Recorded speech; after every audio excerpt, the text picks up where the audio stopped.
Welcome to Proclaim, a presentation of the Catholic Diocese of Alexandria. Join us as we journey together through the Scriptures revealed to us by God. Good morning and welcome to Proclaim. And so now that the disciples of Jesus raised the question of how can we get food in this deserted place for such a large number of people, Jesus continues to entertain that dialogue. Jesus asked them, "How many loaves do you have?" 7, they replied. And this is something that is different than the other story, in which case the number is going to be different. The end result will be different in terms of the amount of food that ends up being left over.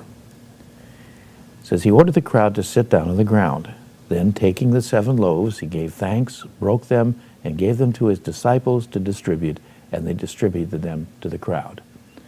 And so once again, we find that same series of verbs describing Jesus' action, which clearly remind us very significantly of what will also be described as what happens during that last meal, when he again gives them the gift of the Eucharist.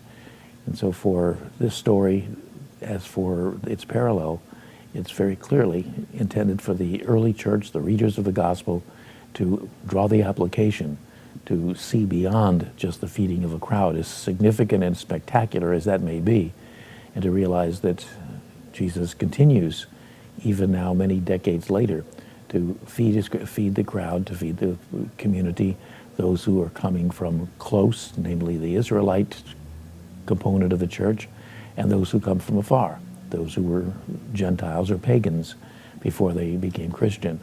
And so the story continues. This program was brought to you by Kramer Funeral Home.